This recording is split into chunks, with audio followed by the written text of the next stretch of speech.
Welcome to another episode of my video. Today, what I'm going to be talking about is SPY and QQQ. So, it just happened not too long ago. I'm sorry I didn't make this video earlier. I should have made it earlier, but I didn't. But here I am anyway.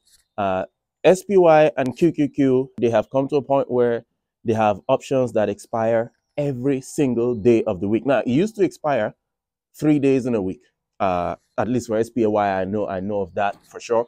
I wasn't dealing too much with QQQ, but I know SPY because it's what I was working towards to start from IWM, which is Russell 2000, and then work my way up to SPY.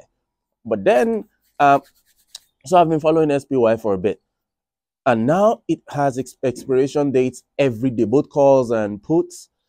So I could sell a call today or a put today that expires tomorrow, and I could sell another one tomorrow that expires. Oh, today's Thursday. Today's Thursday, the 1st of December. Welcome to the new month. I should have started with that. Apologies. But welcome to the new month. So now they have options that expire every day. What does this mean? Obviously, you're not going to be getting the same premium. So if you were, because time value also factors into the equation. So if you're selling a week's call or a week's put, you get more money than if you're selling a 3-day call or a 3-day put. Now, in this case, if it's going to be every day, you get a little less, but there is less time for it has to be something a little bit abnormal for the stock price to move in one day to move within 24 hours and go past your strike price. So I think this is a good thing. I hope Russell 2000 implements this as well, and I hope so many other ETFs implements this. There are the other ones that I recommended, like didn't recommend. I'm not a financial advisor. Disclaimer: I'm not a financial advisor.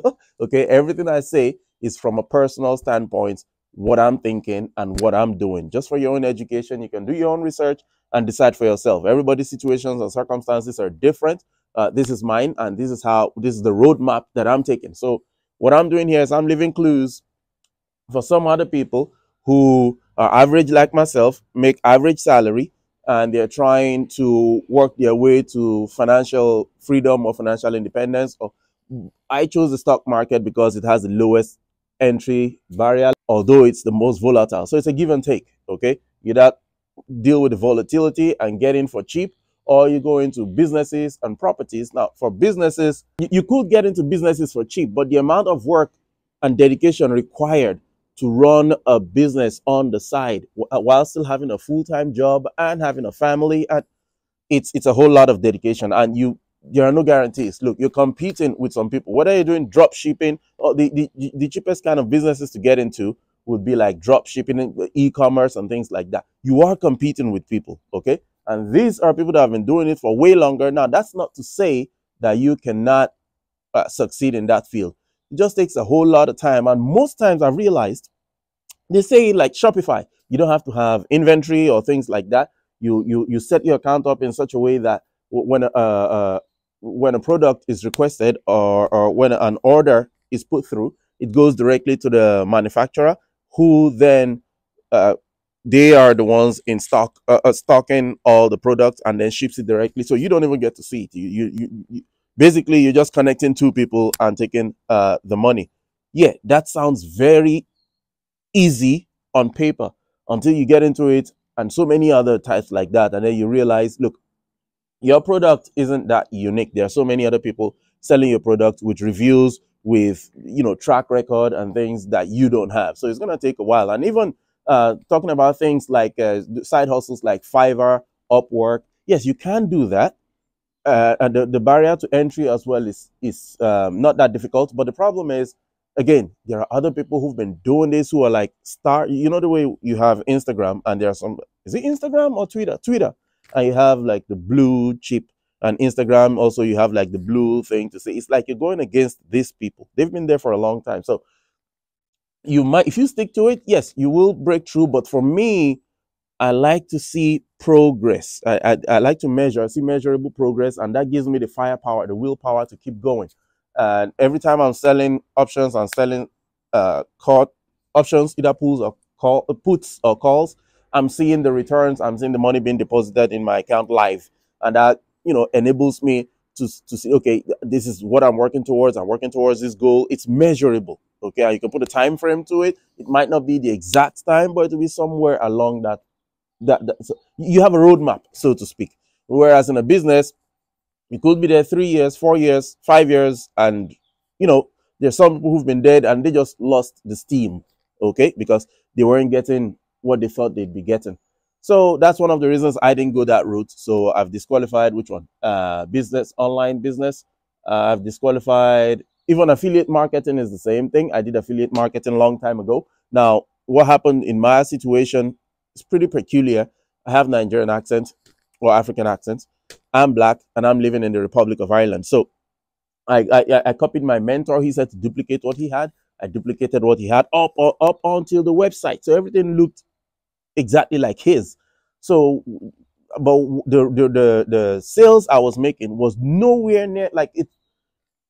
Whew, the sales was nothing. Okay, I was making next to no. I wasn't even breaking even. And then I found out one day I stopped doing online marketing and I started doing this. This would be a different, a video for a different day. So I just leave that for now. But I found out that me being Nigerian wasn't helping my online business. You don't use online and Nigeria in the same sentence.